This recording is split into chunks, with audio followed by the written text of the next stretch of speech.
2025 is going to be a fascinating year. There are 4 or 5 things that come to mind for us at Cleantech Group that we're going to pay attention to. One is what our head of research calls the supply economic survival game.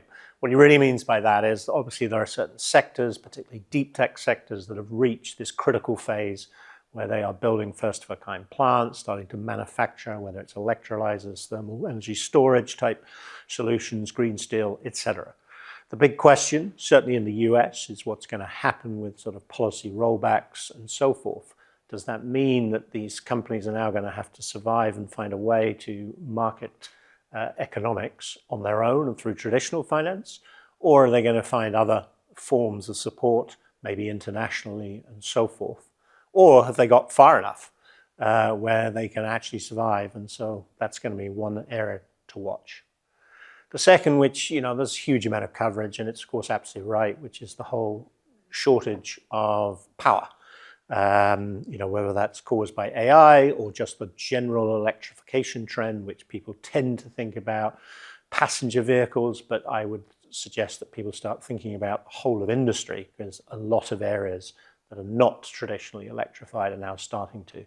And that's going to have a massive demand pool, both on the sources of power, but also all the technologies that interface from the power onwards through the data centers, through to the supply to the customers, the cooling and the heating issues that arise. There's just a massive lot of innovation to be done there, and clearly the demand is strong.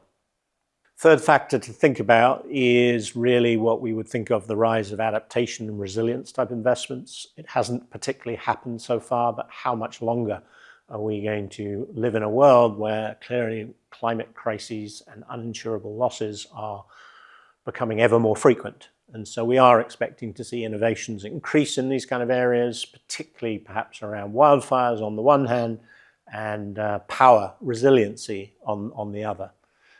So whether that's to do with how we deliver power in a heating world without the kind of economic losses that are currently occurring.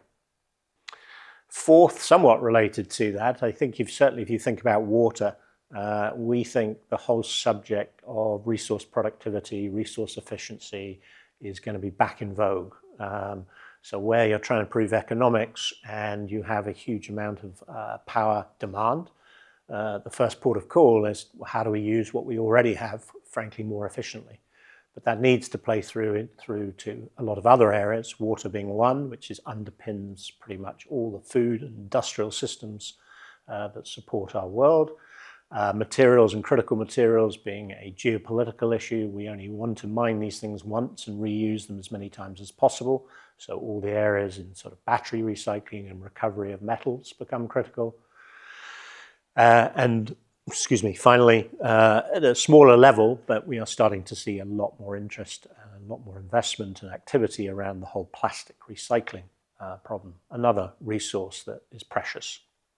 I think my final thought would be simply, look, people don't know, and they need to be very honest about that. We are in a multi-decade trend here. And the future, frankly, never quite works out as people sort of imagine or fear, because we tend to extrapolate from the very present. So here we are a week into the Trump presidency. There's been a ton of executive orders that has a lot of people flustered, and quite understandably so. However, there are so many things with so much more momentum. We've lost the US federal government support, but frankly, in my 20 years in Cleantech, we haven't had much support from the US federal government. It's been a short period under the Inflation Reduction Act. We don't know whether all of that's really going to get rolled back, even if the intention and the rhetoric is so. So I think this is a time for calm heads, and let's see what happens. But I think I can pretty much guarantee, if I was looking at this in 2 to 3 years, things that we never anticipated will have happened. They could be for better, they could be for worse. But let's just say 25 won't work out like any other year in the 20s, quite as we imagine.